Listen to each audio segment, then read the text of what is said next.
Hey y'all, this is the Beyond the Dojo podcast. I almost said the name wrong. I'm Lauren. I'm Jeremiah. And we recently had a messy bathroom mystery. Not in the way you think. You remember this? Oh, yeah. So about a month ago, okay, so first of all, I want to organize everything because my life is chaos and I'm trying to organize the chaos. So I reorganize stuff all the time, all right? And the bathroom was a little bit messy, but I have shelves in the bathroom. Kept walking in the bathroom, somebody's been messing with our stuff. Somebody's dipping their finger in the Vaseline and rubbing it all over places, and they're messing with things that are on the shelves, and I'm afraid they're going to get into the chemicals. So I'm like, all right, somebody's messing with my stuff. So we had an idea of who we thought it was. And we were totally wrong. Well, okay, so what happened was we guessed, and we were like whittling it down based on who takes bathroom breaks in the middle of one of our classes. Yeah. And the day that we were going to confront the person, like I had just reorganized everything, put it in new boxes. I took pictures of the shelving thing, and then the person doesn't show up. Okay? So we're in the middle of class, and then I walk out to the bathroom. Somebody's done messed with my stuff. They took all my Sensi bars and broke them in little pieces and got stuff everywhere and got boxes open. I'm like, you've got to be kidding me. So we start... Jeremiah, we're at the end of class, the kids are playing, and Jeremiah, like, stops the kids playing. And just to ask if anybody went to the bathroom in the middle of class, because he can't remember. All right? And everybody's like, no, we didn't go. And he's, like, right in the middle of about to accuse everybody in there of messing up the bathroom, and then somebody from the lobby tells me, oh, yeah, the little sister of one of the guys out there keeps going to the bathroom. It was a 4-year-old that doesn't attend the dojo. She was outside in the car. She's been sneaking inside and going to the bathroom and messing with all of the stuff. Because I kept thinking, like, this is something that a 4-year-old would do. Why do we have 10 and 11-year-olds messing with all this stuff? Bunch of creeps. So it was her. And we told him to stop.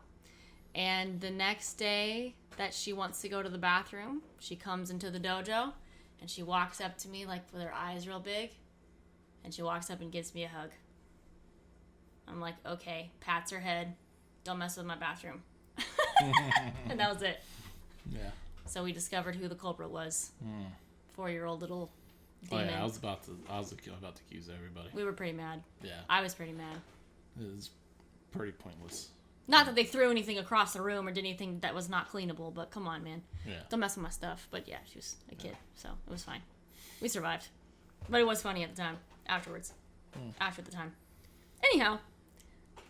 So, today we wanted to talk about the common question, why does it... Well, I mean, people quit karate all the time. Yeah, at all kinds of different ranks.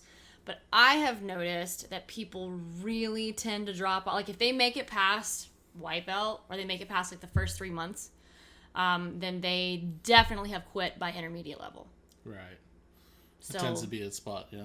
So we'll say intermediate is like, what, like 6th to 4th Q maybe? 7th to 4th Q be intermediate? Yeah. Because in our dojo, 3rd Q is brown belt, which would consider advanced. Yellow belt is 8th Q, which we'd still consider kind of beginner. So like 7th, 6th Q 7th to 4th. Yep. Yeah. Okay, so what's one thought? Well, definitely the focus has changed. Yeah. From learning new things to improving on those things. Mm-hmm. So it's a little bit more tedious and a little bit more requires more thought and more effort. Right, than white belt level stuff. I think that's part of it. Yeah. You know, the coordinate. I think at that level, coordination and all that really comes into play.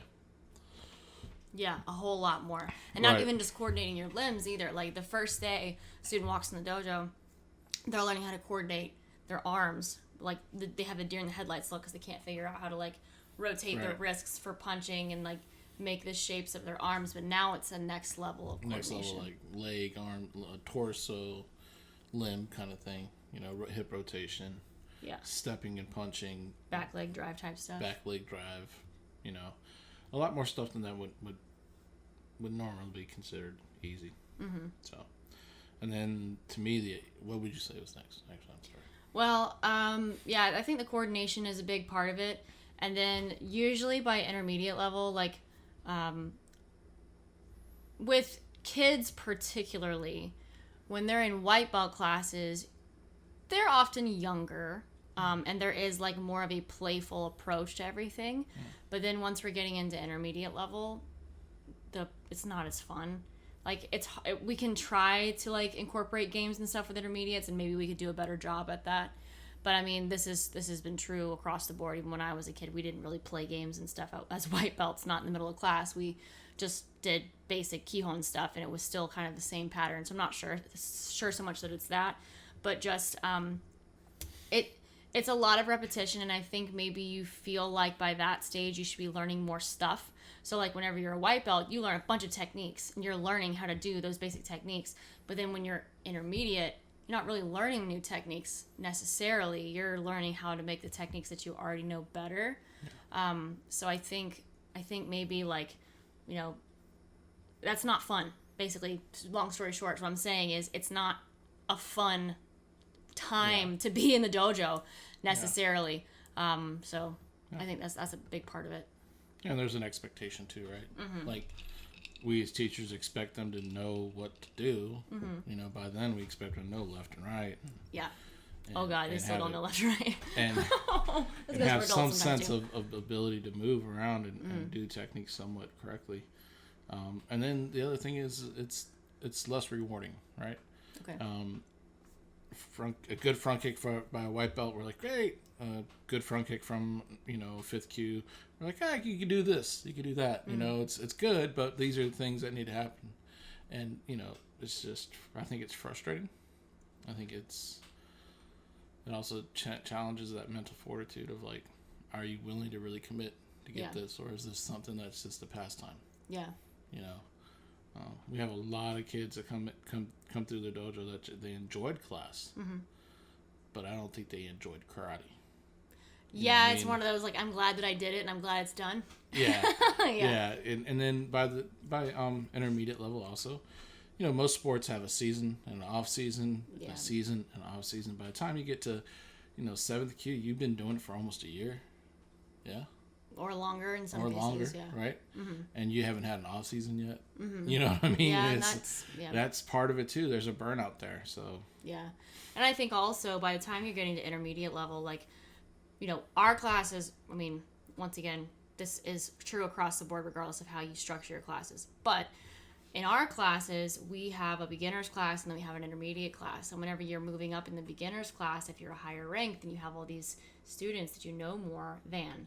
But then you move up to the intermediate level, or in our case, an intermediate class, and you're not top of the food chain anymore. So I think that plays in, that kind of like starting over kind of feeling. But then also, even if that wasn't the case, I think there's an ego that's starting to build. And I've watched this with some students that have been with us for a while who aren't even at intermediate level. You give them a correction, and they're like, I'm doing that. And you're like, hell no, you're not. Right. I can see you. You can't see you. So I think that plays...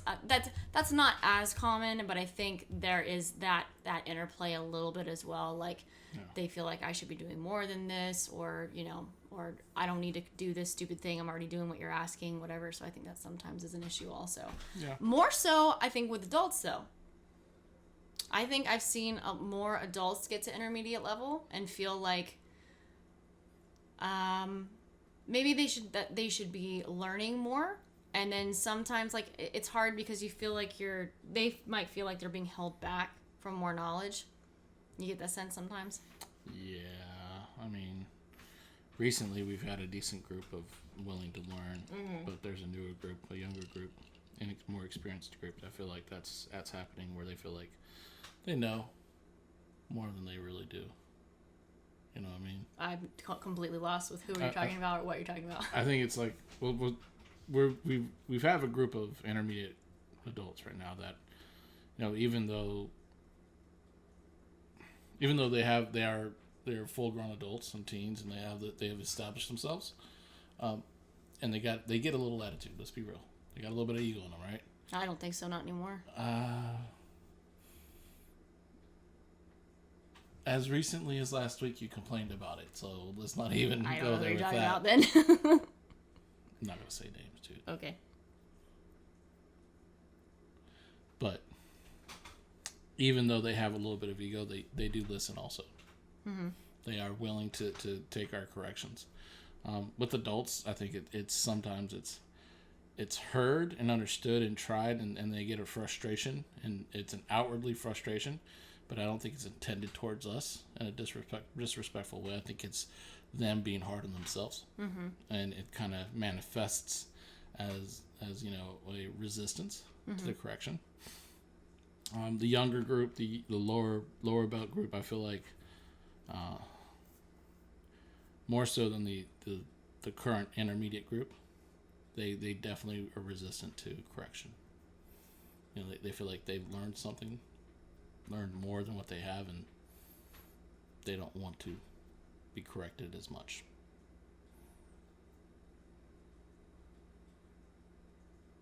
Cool.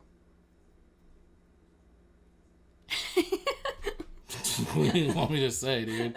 We're pretty transparent. I'm just processing, and I'm like, I'm not experiencing that with the same people I don't think that you're thinking of, but I believe you.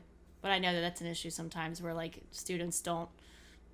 I think students react differently to different teachers too, and we've experienced that. That's the reason I'm kind of confused about who you're talking about, because I think after a while, students develop different relationships with different teachers, and there are students that we have that for sure will listen to your correction before they will listen to mine, and they may not even realize that they're doing it, but we can see that kind of divergence a little bit. And then I think there's a flip side as well, where they'll listen to me before they'll listen to you, depending on how I'm expressing it. So I think that's another facet of like complications that happen at intermediate level, where if you get annoyed with the way that one teacher is correcting you and you think they're full of crap, there's that aspect. So maybe that's what I'm trying to express, is that they get annoyed with getting the same correction over and over again. Yeah. Right? But if you're not doing it, I'm going to make the same correction. Yeah. And I don't change the way I say it, or I don't bend to their, at that level or at that age, I don't bend to their needs. Mm-hmm. They should have the ability to go, okay, he's saying the same thing over and over again. Obviously, I'm not doing it. So. Yeah, but with kids, man, I say it as many different ways as possible, because they're still figuring out how to learn. Yeah. And it's not fair to them. But as adults, I expect them to like hear what I say and then process it as they need to. Yeah, but that every person learns differently. So you can't say it the same way every time. And you don't say it the same way every time. You'll try other ways of expressing it. You'll try to physically show them. We'll try drills that will try to implement the idea better. So. But the coaching point's still the same. Oh yeah, the coaching point is the same. But the actual expression might be a little bit different, because people learn differently. But we also notice that more intermediate level. Yeah. Because, we've had more time with them and realize that certain things are not catching on. Yeah. Yeah, but we're also not a dojo that like forces everybody to hit the same same points in their path. Like some people they pick up on form really well. Yeah. And some people pick up on movement and timing very well. Yeah. But their form may suck. And I feel like we are receptive to that. Some classes, some teachers expect it to look exactly this. Orange belts look like this no matter what. Yeah, I mean, I get like that. The shapes are the shapes. So. Yeah, well, I think that if your dojo is built that way, then that's definitely going to be your expectation, where everyone is a clone of you. Right. And essentially what we're trying to do is build principle-based teaching. So whenever, like, we redid our syllabus recently, and that's one of the things on the syllabus was we actually wrote out what the expectations are. And it's just like, how often do they need to have proper hip rotation and timing? How often do they need to have this? Like, we actually put that on there as like, what percentage of the time do we expect roughly, this? So it's not going to look the same student per student. Yeah. This student might have this principle down during these types of movements, and this student might have it down during these types, but we want to see like a general progression, in that. Yeah. So I think that's, I think decent. That's our way of combating the dropout in intermediate. What's that? Is making the syllabus in such a way that people, aren't overwhelmed by expectations. Yeah. Okay. You know, and we've like, for example, we have one of our tests that introduces spinning back kick. Right? Mm-hmm. And the kids that have to do it, like, oh my God, I got to do a spinning back kick. Like, no, this is your first time doing it on the test. We expect these 3 things, these 4 things. Yeah. Does it have to be fast? Does it have to be, smooth? No. Mm-hmm. We just want you to show us the very basic idea of what we're asking you to do. Yeah. And I think that is a way to combat intermediate fall off or intermediate dropout. Yeah. Is explaining, to the student that the expectations for certain things are different. Even though all of the expectations have risen or are a higher standard, there's certain things we understand that it's difficult, and that we, like you're saying, hip rotation doesn't have to be there every repetition, but does it have to be there on certain ranks, right? But it does have to hit the mark 75% of the time, or whatever. Yeah. You know what I mean? And that to me is, when a student understands that as they're being graded, they can see the progression better, Yeah, and not even just when they're being graded, also in class time. And maybe we can talk about like how to combat this, this fallout. Is like I know at first, especially when we established this dojo, it was more difficult for me to be able to see like, how do I take a student from this level and move them to training at this level? So rather than we're just training these basic ideas, I had some students that we introduced new ideas way too soon, where it was like they're white belts, and then by the time they're yellow belts, they're white belts, and by the time they're shooting for ace Q, or they are ace Q, they're working on like, I had some of them working on like 5th Q stuff, and I really shouldn't have had them doing that kind of stuff so early, but I didn't understand the progression between all those different ranks. So as an instructor, being able to not only have a syllabus and a testing system that progresses that way, but also being able to structure your classes so that there's a logical progression and that they understand the progression, that's really important. Like after every test, Jeremiah will tend to or at the end of the test, he'll tell everyone, okay, so whatever karate you did before, now you can't do that exactly like that anymore. We're going to be progressing this. It's going to be harder. You're going to continue to get better. So, we do try to make it clear, like, you are going to have different expectations. Yeah, that standards rise. As you get higher in belt rank, your expectations of standards are higher. Yeah. And it's a good way to warm them up to the idea that what you were doing yesterday is not good anymore. Yeah. It's not a hard thing. So, what other ideas do you have you think that would stop the fall off by intermediate level? I'm playing with this idea, and we've mentioned it a couple of the podcasts ago, and I think it's becoming more clear that beyond the progression of the testing and belts and all that, there has to be another motivation to keep them around. Okay. And we haven't done it yet, but I really believe we need to do more tournaments. We need to do at least 1 or 2 a year. Not say that we have to do all of them and all of them have to go to nationals and have to compete at this highest level. What I'm saying is, at intermediate level, when you're in that intermediate class, one of the things we're going to require you to do is to go compete. Well, we're not going to require that, but yeah, we're going to offer it. You made that decision already? You made that decision already? Well, obviously you did. Obviously you did. Saying, I'm trying to get this to the point where I feel like there has to be another outlet, and there has to be another way they judge themselves amongst their peers. And I think, too, seeing that other people are kind of going along the same path that they're on, because sometimes you feel really secluded when you're in your own dojo. It is nice to kind of look outside of your own house. I really don't think it's a bad thing to have them at least once. I really don't. It's a monetary thing. Then we fundraise for them. Okay, I don't have a problem that, dude, if it's a monetary thing, it's not a problem to like fundraise. We'll talk about it. Yeah, I mean, because we could sell cupcakes and wash cars. We could have Jeremiah wash cars on the street with no shirt and do his little dance thing. We could pull. We need to send our intermediate students to tournaments. Please give us money. We could bring the water hose around the parking lot and have those intermediate students out there. And what's crazy, what's funny is that I don't mean to put this out there as this is what we're going to rely on, because that's not the tension. But that we have a group of older guys that have been training for 50, 60 years that are jumping at the chance to sponsor people. to help them. So it's not like we're alone in this. The community that we've created and the community that we're trying to bring people into, they are very supportive of certain things we do. Yep. So it's not, just washing cars and stuff, but it could be a way that we get mentorship. The ability to introduce mentorship from these older black belts to these individuals that might need the encouragement. Well, that's also that's maybe another facet. Avenue, yeah. Well, another facet is allowing intermediates sometimes to train with more advanced students.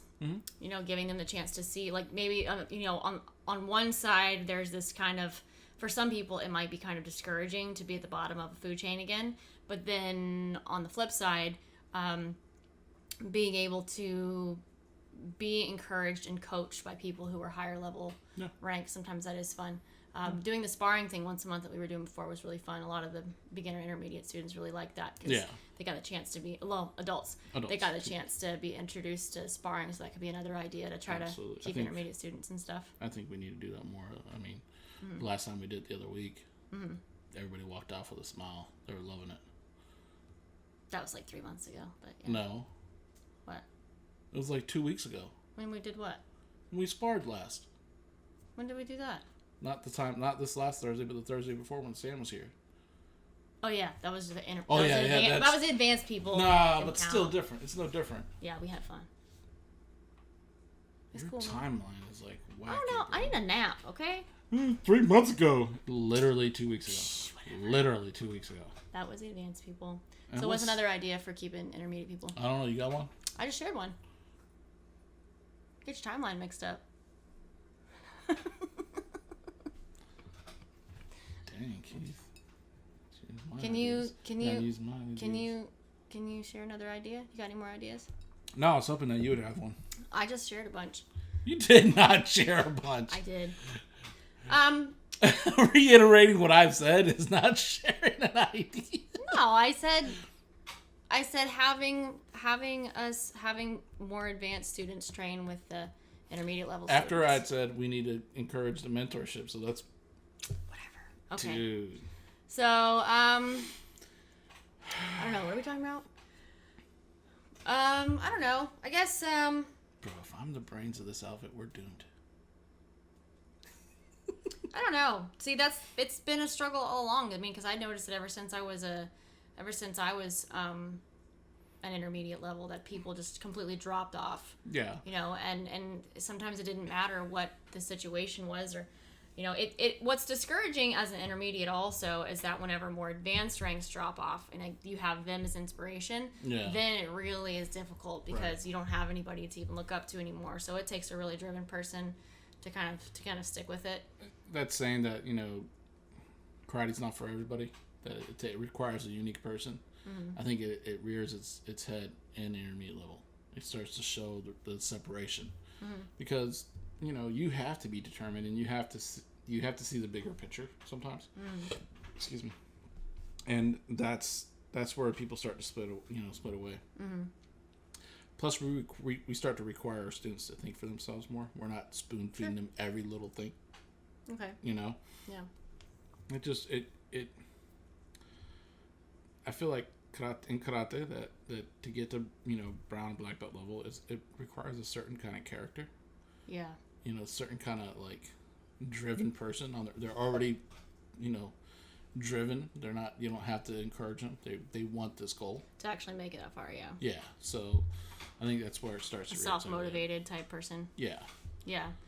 I've thought about this recently. So we just started doing a 200-hour yoga course. Me, the two of us, and the trainer that works with us. And there is an idea that incorporating more mindfulness type stuff, not just with adults but also with children, can change their perspective on a lot of things, can make them more self-motivated. So, I don't know if there is a place for that. I don't even know what that would exactly look like.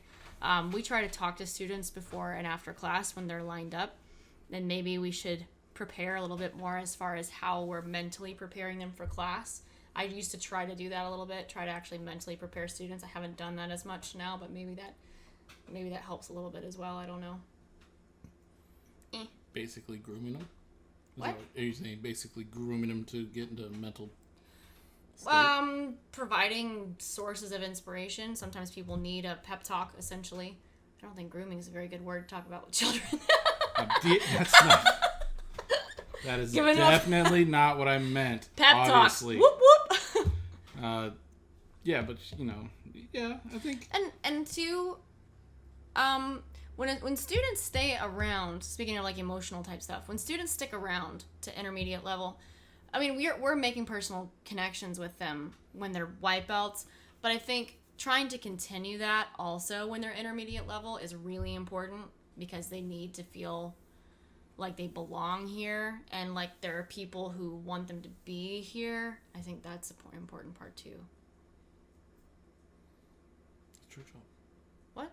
You do the same thing. You make kids feel like $100. Like $2. They feel like 50 cents. You make them feel like $1 million. Yeah, I guess. Well, I think as a teacher, no matter what, you create relationships, and that's how you're able to teach and translate or give information, is that there's a relationship there already, right? Yeah. So no matter what, that always has to continue. Mm-hmm. The problem is that the relationship morphs into different stages of their karate life. You as the instructor, your role with them or the relationship with them changes slightly too. Okay. At the beginning, you're an encourager. You're always trying to keep them going, and mm-hmm. you got their back. And then as they move into intermediate class, you're still that encourager, and you still got their back. But now there's this like expectation of, hey, you got to do something too. Yeah. You know what I'm saying? Like right. you gotta. I can't do this for you. You got to do some of it too. Mm-hmm. And then by brown belt, it's like, bro, you better run with it because I can't help you here. Yeah, I cannot continuously give you the same correction over and over right. again. I mean, you have a lot that you have to work on now. But so the changing of the relationship with students as they go through the different phases of their karate life, that's part of the spirit training in karate. Okay. Is making them more independent. Uh-huh. And not only in thought and actions and wants, but the physically being more independent of how they do things and how they do their karate. And that's where they get the standard of karate technique, but also the standard of martial attitude, the martial arts attitude, So I think we do it. It's harsh at the intermediate level because now you have this guy that's like, yeah, you got this too. Now, all right, man, you got to do a little bit more. Yeah. You got their back and you're still encouraging them, but you're getting that expectation out there also. Mm-hmm. You got to do this. I can't do it for you. Mm-hmm. Right? So. Yeah. And you can kind of. Some people don't respond well to that. You can give leeway too, like whenever they're beginners. You'll be like, they can catch up with their intermediate levels, and now it's like, all right, catch up. Yeah. Let's go. Yeah. Well, and sometimes some kids they need the extra encouragement mm-hmm. because they want to be successful and they're trying. Yeah. But sometimes physically they're just not coordinated enough. Mm-hmm. They're a little awkward, and those kids I try to still be the big encourager. Mm-hmm. But then it gets to a point where you draw the line in the sand, like, bro, you got to figure this out. Yeah. I've encouraged you and you're mm-hmm. doing it right, but now a lot of times the statement I make is, you did it 3 times in a row. Mm-hmm. What's getting in the way to make you mess up? Mm-hmm. What's causing you to have a brain fart? Mm-hmm. And I try to make it light, but I'm trying to point them out that, hey, you've done it. Mm-hmm. But when you don't think about it, you don't do it. Mm-hmm. Yeah. So I'd kind of end it with this. If a student does step away from your dojo, I think it is super, because you can't always prevent it. It is very important that as a sensei, as a business owner, that you do not guilt that person for stepping away. I have watched senseis and other leaders of groups in our community and other places guilt people for stepping away from their group. Do you think for a second that if you make that person feel guilty, they're gonna want to come back at all? No. Okay? So if you have any hope for a student returning, which is actually pretty likely in some cases. Some cases, yeah. You have to make them feel like, hey, I get it. Like, you're at this stage where you don't want to be here, but you have to know that you're welcome back anytime. Yeah. And when they come back, you welcome them back with open arms. Yeah, when you see them in public, if you see them in public, we live in a small town, so we see everybody. You just say hi, and you don't ask them, oh my God, where have you been? When are you coming back? I know, you don't do that kind of stuff, because that means it's completely about you. Instead, you actually genuinely care. Don't fake like you care, okay? Just care about Learn to care for your students, and if they reach this point where this art is no longer serving them for whatever reason in their mind, okay, you have to allow them to go. And if you make them feel like they have a welcome environment that they can come back anytime to, then they will probably come back. And we've actually watched students come as children and leave and come back as teens. And this has actually happened within the past 5 years. Yeah. And we're a young dojo, and we've had multiple occasions of this, of students leaving and coming back. So it is possible. Yeah. But please, please, please do not guilt a student for leaving. Right. Oh my God, a lot of students feel guilty enough as it is, because they're busting their butts in order Right. to like make rank and stuff. So. Right. And for me, it's like when they come back, you only say this once. You say, we missed you. I'm glad you're back. Yep. Let's have some fun. And you drop it. Yep, that's it. That's it. Don't reoccur bringing it, I'm so glad you're here. Don't say it over and over again. Just say it once, mean it genuinely, and then move on. And then what happens is they assimilate into the culture and the community, and it's no big deal. It's like they never were gone. Mm-hmm. And then it's all good. Now some students, if you have that relationship, you can make a couple of jokes. Mm-hmm. Like if a student's gone for a little bit and we've had a really good close, a good relationship, and I could joke with them, I'll make the joke. Oh, we have a new student today. What's your name? Yeah. And then it's in lighthearted playfulness that you have to do it. Yeah. Be careful of being a little too sarcastic when you do make jokes. They're still timid. They're still uncomfortable. But there's, like most things, there's a craft to teaching, and if you know your students well enough, you can be a great teacher. Yeah. But you have to have that relation. You have to commit yourself. You can't be stoic and have this massive separation. There are lines or boundaries that, as a teacher and a student, that has to be respected in the relationship. Mm-hmm. But at the same time, you can't make them feel like you're untouchable or they can't talk to you, because that's part of learning. They have to be comfortable enough to ask a question and be vulnerable enough to be willing to do it. Yeah. So. We should rock, paper, scissors for who's going to talk about what they're working on, because we're going to film more than one episode today, guys. Okay, what you working on? What you working on? I won! What are you working on? Oh, well, I'm working on that combo still. The jab, shift to front, Yoriashi jab, shift to foot back, downward block, step and punch. Okay. I know on radio, on our blogcast. On our podcast, it seems relatively simple. Jab, shift the foot back, down block, step and punch. It's like 3 separate, entities. But in reality, we're trying to make it as seamless as one technique. I don't know if we were working on this last time we filmed an episode, were we? Yeah. This is a combo from Steve Ubel. Yeah, it's a Steve. If you've been to any of Steve Ubel's seminars, he generally uses this as like after a template. Yeah. It's a template combo that he uses after we do some basics and before he really gets into some really like fun stuff. Mm-hmm. This is the combo he kind of uses a lot. Mm-hmm. And there's a lot of variations, but it's the general same combo. Mm-hmm. I'm working on it because I lack the explosiveness to really drive that last punch. Mm. It seems to be decent, but not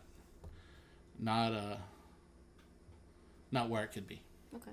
So, and today I started using ankle and wrist weights. Okay. Just to do the combo with the ankle and wrist weights, just to kind of get that feel of like maybe driving off that leg stronger. Maybe timing it better. So. Well, yeah.